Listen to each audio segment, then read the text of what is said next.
Alright, this is a song that I wrote about falling too fast, but I wouldn't know anything about that. I don't wanna lose my grounding, so you catch me not responding.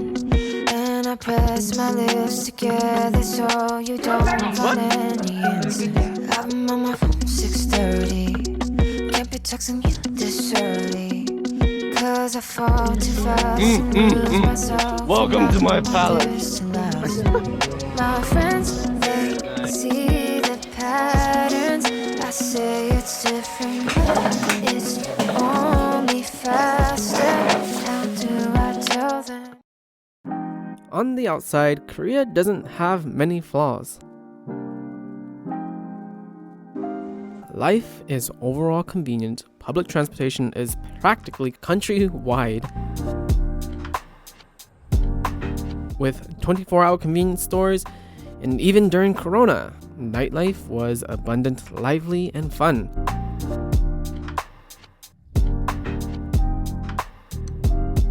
Plenty to see, do, explore, with full of culture, and in my experience, Koreans tend to be generally friendly.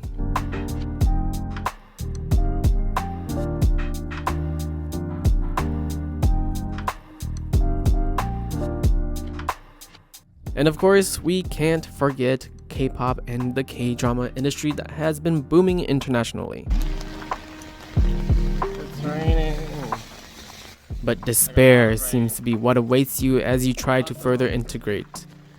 Korea will eat away at you, especially if you don't have a strong sense of self. Like me, for example.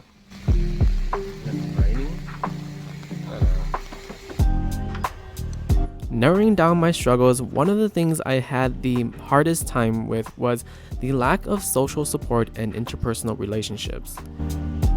As an English teacher, it was rather difficult for me to make friends, especially genuine ones. Outside of language barriers, opportunities to make friends are rather hard to come by. Most of my time was spent teaching or just simply being at work, and what little time I had left afterwards was spent releasing stress or trying to recover from the day. Alright, this one, all back one. 500 won, yeah.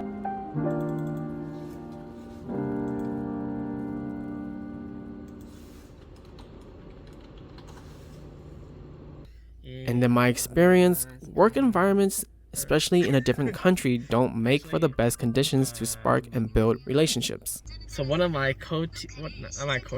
teachers in my school got COVID, and so I have to go get tested. And originally I was just supposed to take the bus, but because one of the teachers, who's really nice, she decided to take me with her. And although I'm friendly with my coworkers and go out for occasional drinks and dinners, the relationship usually doesn't seem to push past that boundary. In a culture where education is highly prioritized, work tends to come first. And due to the lack of social support, the pressure and image to be Korean was overwhelming. In general, everywhere seems to have an image problem, but Korea seems to be a bit more oppressive than my expectations. My individuality and perceptions on self has taken a couple of hits that I wasn't expecting. During my time here, I often found that if I didn't act, behave, or look a certain way, all eyes would be judging me.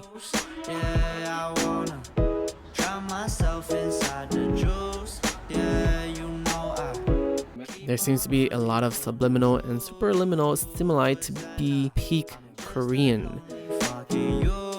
Your background, schooling, your major, whether you're dating, single, or married, your appearance, weight, your facial features, just the overall social status seems to be inflated here.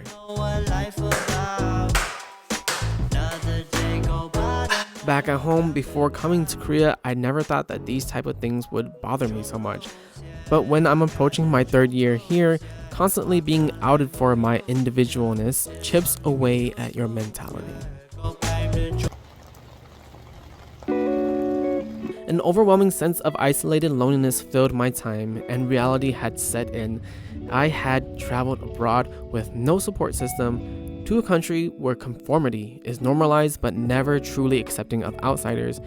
And if you stray too far from the norm, you're often made to feel as if there is something fundamentally wrong with you. Korea at this point felt like a slow poison eating away at my mental health. So, since opportunities for social interactions were more difficult to come by, I had to step out of my comfort zone to make these opportunities happen. Facebook groups, teacher forums, Kakao Talk groups, dating apps, language exchange apps, clubs, bars, events, everything and above, there was really no room for me to be self-conscious, especially if I wanted things to change. And as I continuously forced myself into these uncomfortable social settings, a lot of other problems started fixing themselves as well.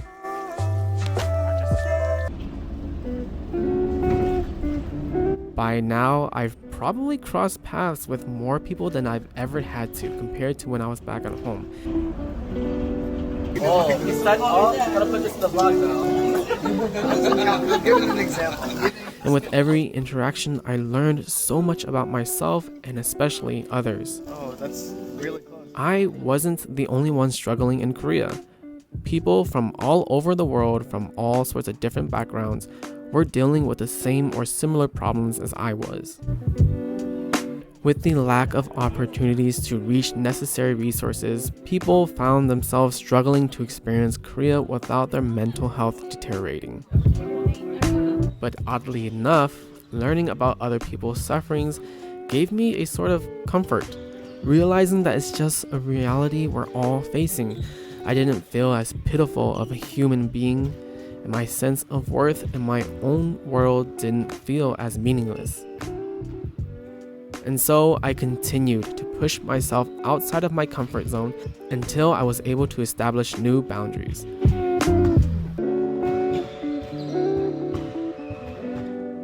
Ones where I was able to meet and make new friends that complemented my own personality. Ryan, is your food good? Is it good? No, I haven't tried it yet. Oh, you're recording? Engaged in environments that allowed freedom to express myself comfortably and not worry about societal or cultural pressure.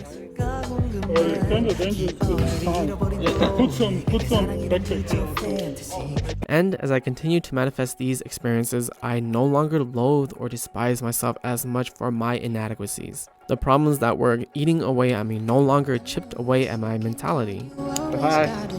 Nice practice today. Thank you.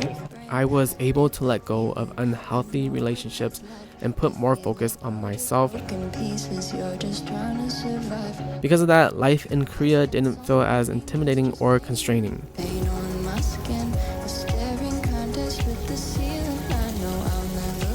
Initially, Korea started off really shaky and unsure and a bit scary. But now, it's been an experience full of adventures with more to come.